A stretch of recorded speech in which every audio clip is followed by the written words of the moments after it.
I think what small colleges have done, are great at doing, is creating an agile, adaptive, empathetic, passionate, thoughtful, analytical human being, which is precisely what the 21st century is going to need. Welcome to Small College America, a podcast dedicated to exploring the role and value of small colleges in higher education. I'm Dean Hoke, and I'm joined by my co-host, Kent Bartz. Kent? Great to be with you, Dean. Today, we are speaking with Dr. Frank Shushok Jr., who is the 12th president of Roanoke College in Salem, Virginia. He collaborates with Board of Trustees, faculty, staff, students, alumni, and regional partners to position Roanoke as an agile, innovative, and learner-centered institution. Love all of those words. Under Frank's leadership, the college launched Imagine Roanoke, a strategic plan that includes creating 4 transdisciplinary schools and transforming the residential campus into a 21st century learning laboratory. The plan focuses on many partnerships as well as workforce development, and the college has launched a number of new programs, as well as begun construction on the McConnon Discovery Center to revitalize student life. Shushok oversees or has over 30 years of experience in higher education, including roles at Virginia Tech and Baylor University. And President Shushok holds degrees from Baylor, the Ohio State University, I guess I should say the Ohio State University. Thank you, Kent. And the University of Maryland, College Park. He and his spouse, Kelly, have 3 adult children and 2 dogs. And we learned something about you in doing our research, and that is you are a connoisseur and expert on bumper stickers. That you read bumper stickers even though you don't have any. Is this some new sort of form of scholarship to read all those bumper stickers? Welcome, Frank. It's great to have you with us. Oh, I love it. And don't you just find the things that people put on their cars say a lot about them? And it just, it starts from a place of curiosity, which is usually, I wonder why they put that on their car and what message are they trying to send? And, the one that I always remember the most is I don't have to believe everything I think. And, I saw that and it stuck with me forever. I remind myself, I don't have to believe everything I think. And that pearl of wisdom came from somebody's bumper. Well, we love it. So, welcome. It's great to have you with us. And I'll turn it over to Dean to get this conversation started. Well, let me see if I can do a bumper sticker analogy. If I happen to see the bumper sticker that said, "Tell me about Roanoke College," what would be the answer? Tell me about Roanoke College, and what's so different about it as compared to other schools that are similar size? Well, there's a couple things that I think make it particularly special. One, gosh, I think all small colleges that have a long history have had to go through struggle after struggle. And that means to adapt to the changing age. And, I think Roanoke College it's almost 200 years. And this moment that we're going through right now is not altogether different than the moment 50 years ago or 100 years ago or 120 years ago. The world changed around the place, and this institution evaluated itself, asked itself the question, what does the world need of this college in this moment? And it adapted and transformed to that. And I think that one of the things that's special about Roanoke is it's done that over and over again as not only the world has changed around us, but this community has changed around us. Right now we're in this beautiful location close to the Appalachian Trail in the Blue Ridge Mountains, but we're also in this kind of emerging city of Roanoke. We're actually in a small town of Salem, which is adjacent to Roanoke, but Roanoke is having to reinvent itself. It used to be a railroad town, and Norfolk Southern left and went to Atlanta. And now Roanoke is reinventing itself, and it's becoming a biotech hub. And of course, as the environment changes around us, Roanoke has to say, what's our new role to serve this community? And so if I'm proud of anything about Roanoke, I think it's a place that is looking outward and asking itself inward how we can be of service outward. And I'm really proud about that. But it's a beautiful Evangelical Lutheran Church of America institution, 200 years old, a couple things that I'm really proud of. I think it's been a place that's been incredibly inclusive ahead of its time. We had more international students in the South before other institutions had many international students. We've always looked how to be welcoming and who's kind of on the outside and what role can Roanoke play to invite people on the inside of higher education. Very good. Kent? Well, thanks for that description of Roanoke. It is a special place, and I love the looking outward to figure out how we change inward, because I don't know that that's always a theme that we hear in higher education. Frank, I don't know that there are non-traditional pathways to the presidency anymore. I think that people take all sorts of pathways, but yours is a little bit different. Much of your career is spent in student life and student success. We'd love to know a little bit about your pathway and also when you knew you wanted to be a college president. We think our listeners would really value from hearing your reflection on that, given your path. Well, I love the question, and I'm going to go way back. And a story that I like to tell because I think it's so important for the kind of work that we do is that I grew up in a rural part of Texas in a small town. I like to say that we had two really fine restaurants in the town. We had Dairy Queen East and Dairy Queen West. And but literally, I almost didn't graduate from high school. And so the pathway to the presidency, I think is, it starts there. How does this guy who almost didn't graduate from high school, and it's because early on in school, and when I say early on, I mean first grade, I was diagnosed with dyslexia and an auditory processing disorder. I was what back then was called a resource student, which is another way of talking about special ed. And, I was pulled out of the classroom. And early on, I mean, really, first, second, third, fourth, fifth grade, I had slowly adopted a mental model for myself, an identity for myself that I wasn't smart. And I was great interpersonally. I made friendships really well. People really liked me, but I just thought school wasn't my thing. I wasn't smart. I just wasn't built that way. And really, what happened by the time I got to the ninth grade, eighth, ninth grade, 10th grade, I just quit trying, really. I mean, I went to school and went through the motions, but I just thought my destiny was not really school. And, I had a couple teachers, I like to say their names, Gail Pack, who passed away, and Keith Christian, a math teacher. They just saw before me a talent and some gifts that I just didn't recognize. And boy, isn't this what we do, is we see people's remarkableness before they see their own remarkableness. I mean, I think that's what we do. And I'm so fortunate that happened to me. And, I ended up begging my way into college because I was turning my academic record around second semester of my junior year and my senior year. And when I say turning around, I was moving from being, a C student to finally being an AB student. And I always mention that my sophomore year of high school, I failed multiple subjects and had to go to summer school just to stay on pace. But I talked my way into Baylor University, and by then I just began to hit my academic stride.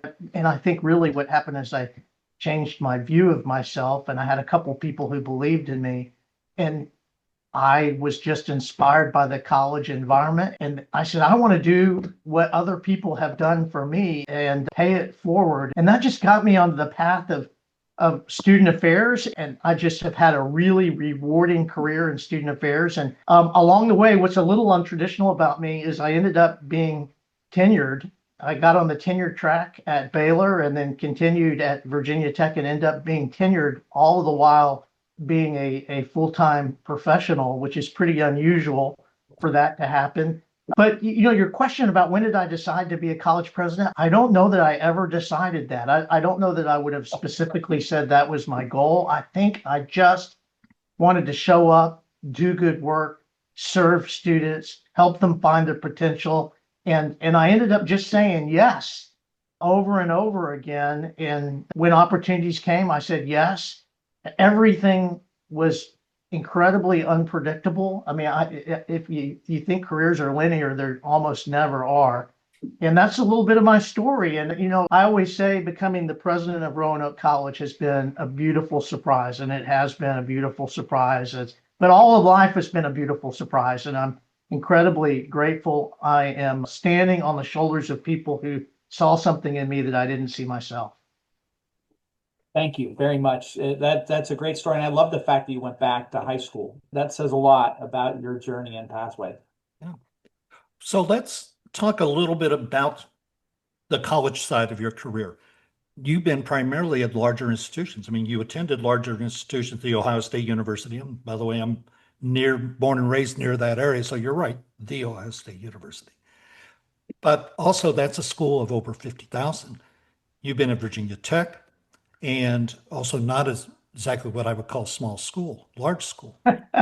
And I also kind of think about when you go into a small institution like Roanoke, there has to be some real major adjustments, I think, for you in terms of environment and everything else.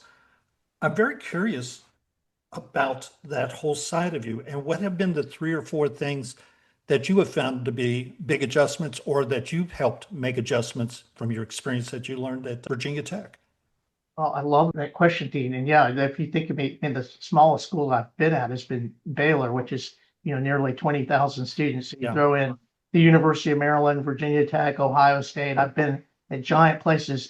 And if you were to dig in kind of where my passion has been at the big school was trying to figure out how to make a big school small. So if you look at kind of my research and where I focused, my interest has been in honors programs and living learning communities and residential colleges and programs that help people in a big place find themselves a part of a small community where I like to use the vernacular that where they know others and have been and are known by others. And that's, a design problem at a big school.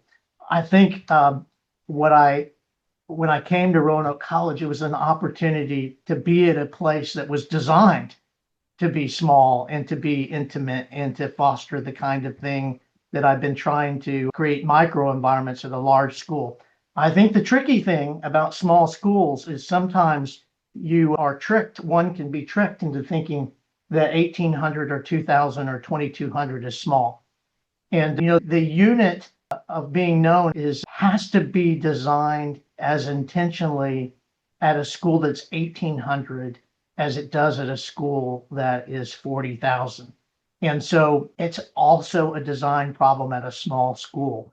And I think sometimes the recognition of how much work has to happen at a small school to make sure everyone feels included and rooted and has a connection is as important at a small school as it is in a big school. So those are some of the things that I think that perspective I bring and when you're at a small school and you don't feel included, it feels even more significant because you look at it as this is an intimate community and I don't feel connected to it. So I think it's a really interesting design problem that we have to pay attention to. There's a really interesting, you've probably heard of a concept called Dunbar's rule that really once you get down to about 50 people, anything above 50 people, you have to work really hard to help people feel connected to a community. And so that's a big part of what we have to do even at a small college. Well, to kind of just go a tad further with that, so some of the things that you learned in terms of trying to make a big school small, you were able to take those type of things and use it actually within a small school yourself. Do you have some examples in your mind of some of those type of things that might have helped you with that? Yeah, well, even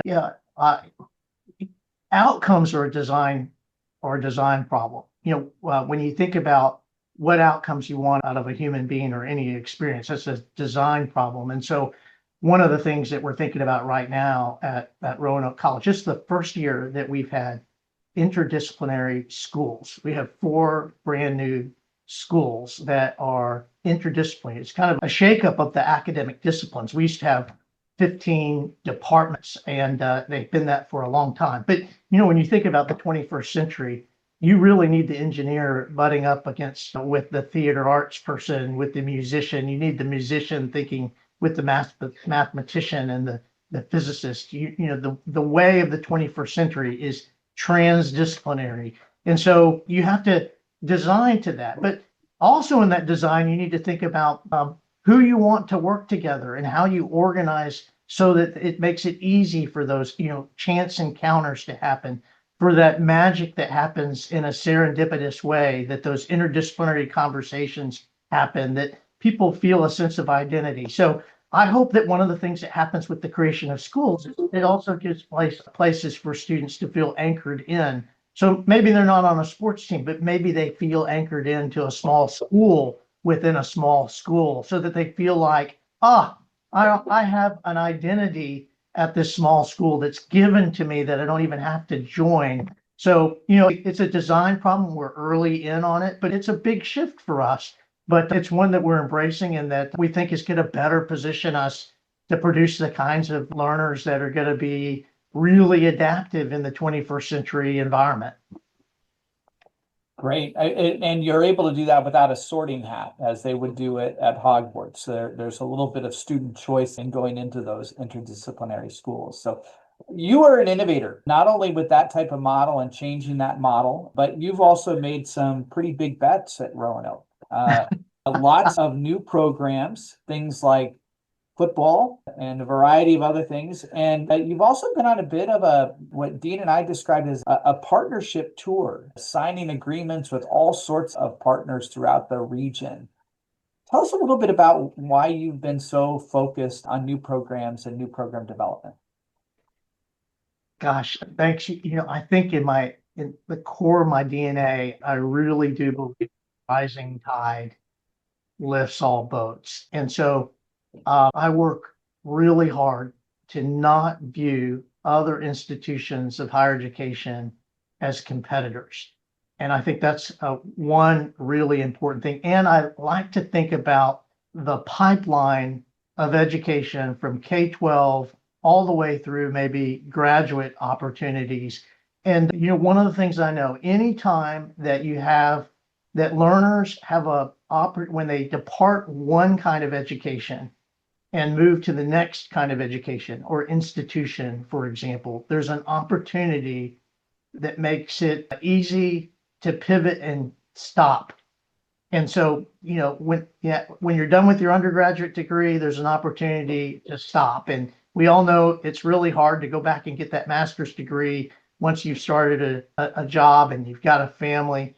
But it happens when you graduate from high school. It happens when you matriculate to the community college. It happens when you matriculate to graduate school. So I like to think of the educational pipeline, and we're designing to that right now. So I'm just going to give you a really practical example. So one of the places that we're developing partnerships is we've got a $3.5 million lab grant, believe it or not, as a private institution. It's a partnership with the Commonwealth of Virginia. And what we are doing is we are sophomores, juniors, and seniors in high school for free can come to Roanoke College and take a series of classes that then they can take on to Roanoke College or any other college or community college. But the fun thing is they get on a bus, they come to Roanoke College, they get off that bus and they go sit in a classroom with other Roanoke College students. But once that happens, then you've got really easy pathways. So one is the pathways, and these are relationships that we've formalized with already 3 local community colleges: New River Community College, Virginia Western, and Mountain Gateway Community College. And they can join what's called the Rapid Maroon Program. So they can go directly to those institutions and be duly admitted. So they are admitted to Roanoke College and they are admitted to that community college. And while they're at that community college, if that's the path they choose, they are full Maroons, even though they're starting their first 2 years at one of those 3 community colleges. And they're being co-advised at Roanoke College. They can use our facilities. They can participate in our co-curricular activities. So for some of those students, that becomes a natural pipeline pathway. And then when they get done with that 2-year degree, without even pausing, they don't have to reapply. They just matriculate straight to Roanoke College. Now, some of those lab school students come directly to Roanoke College or they go somewhere else, but you can see how it just smooths out the path. You don't really even have to stop at a stoplight. There's just a green light that goes multiple directions. And then once you're at Roanoke College, we've now created multiple pathways to other institutions, lots of other institutions for graduate programs. So that's George Mason, that's William and Mary in finance. We've got a program called Directed Tech for students who are interested in a master's degree in computer science or computer software engineering. And that program is unique in that their senior year at Roanoke College actually counts twice. Their senior year at Roanoke College and their first year of their master's program in computer science at Virginia Tech. So they only have one more year and then they've got their master's degree from Virginia Tech. But we're doing this all over the place. And then we're also doing these partnerships with industry. And a good example is there's this global firm right here in town. It's called T-Mike. They are remarkable. They've got offices in almost every continent in the United States, but they're partnering with us. So we created something called T-Mike Scholars, and these students do 2 internships at T-Mike, and they're guaranteed a job interview upon graduating from Roanoke College to go work at T-Mike. And in their junior and senior year, T-Mike actually picks up part of their tuition. Wow. So these are the kinds of partnerships that we're working with. Listen, when I talked about research institutions, I talked about community colleges, I talked about K-12, I've talked about industry. So that's what I just think partnerships are everything in this moment. And once you get past that, you're competing with any of these entities, you start to realize, no, these are partners, and the extent to which we partner well together, then everybody ends up winning. Gosh, I appreciate that answer so much. And it does also, just listening to you describe the ecosystem and the variety of different pathways that students can take in order to meet with success. And it also, I think, reflects Roanoke's commitment to workforce development. So that's great. Dean, I know you've got a couple of question also. Well, I want to go back into the small college side and also being the president. And while every college president, every university president, big or small, they're busy people. The larger institutions have massive staffs that can help them with a lot of things. And the smaller colleges, even though they may have great teams, they just don't have as many assets.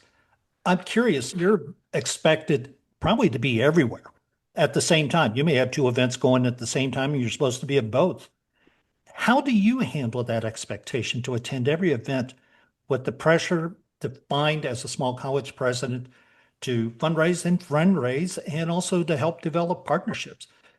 The real question to me is, how do you prevent burnout? Wow, gosh.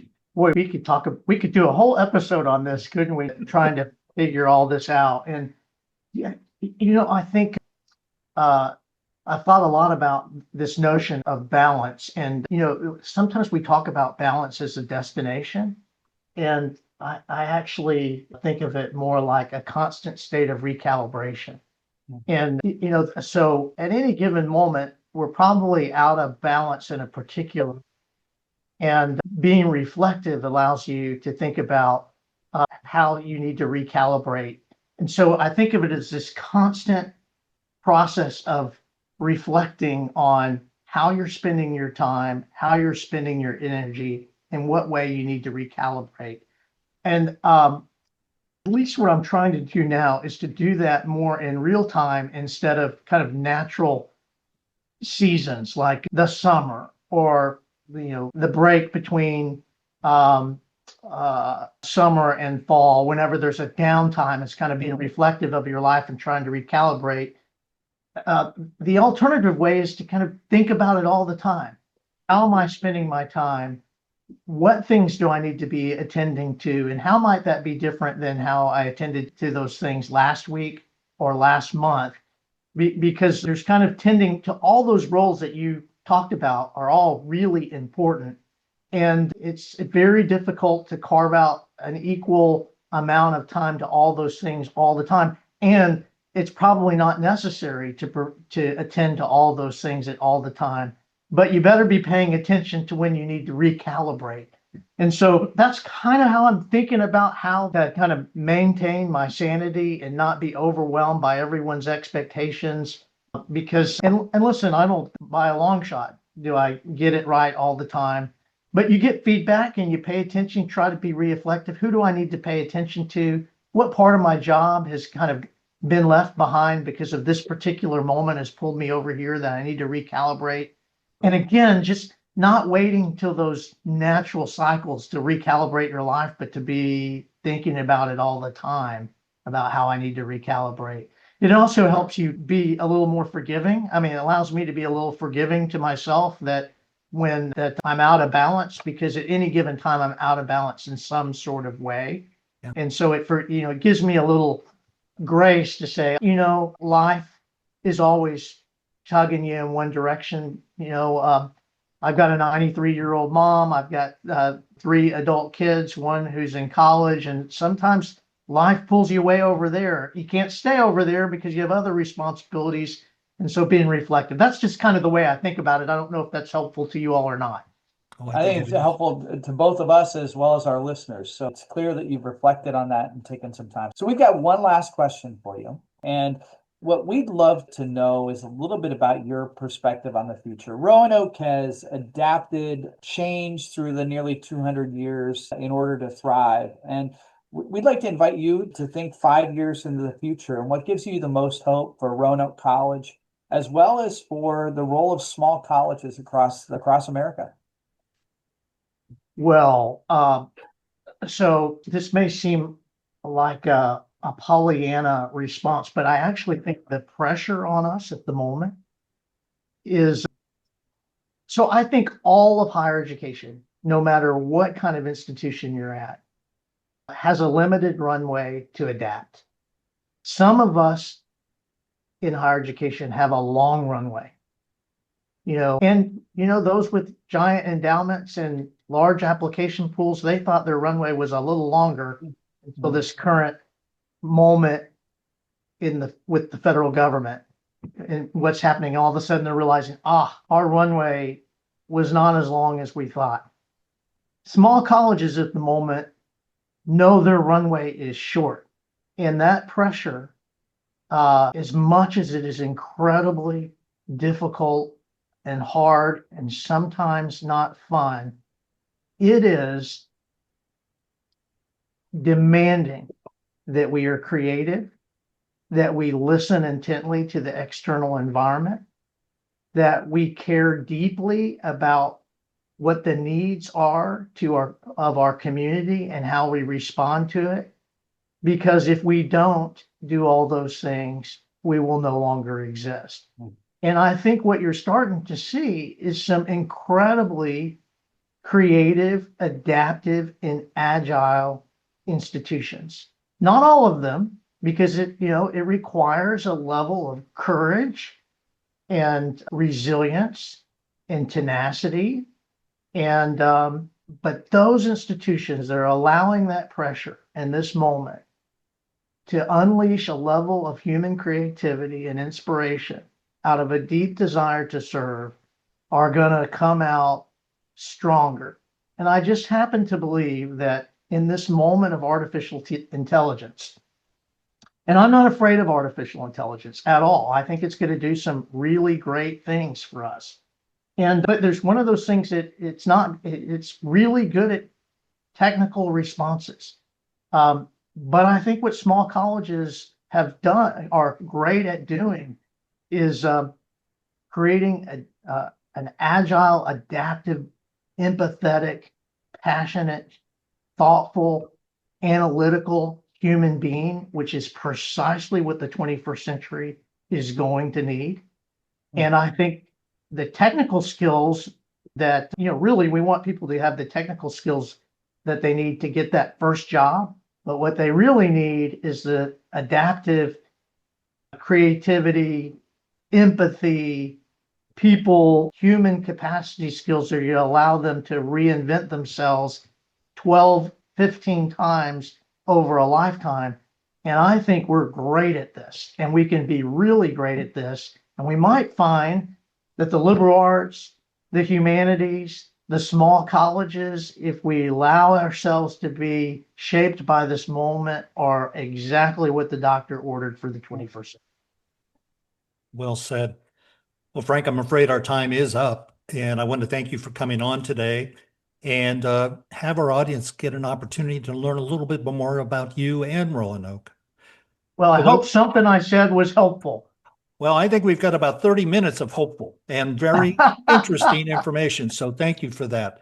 And for those listening, if you'd like to learn more about Small College America, go to our webpage at wsmallcollegeamerica.net, where you can find details on the upcoming episodes, contact us, and suggest topics you'd like us to cover.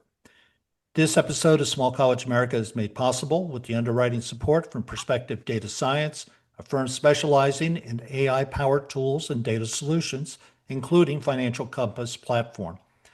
So on behalf of our guest, Frank Shushok, my co-host, Kent Barnes, and myself, thank you for listening. We'll see you next week.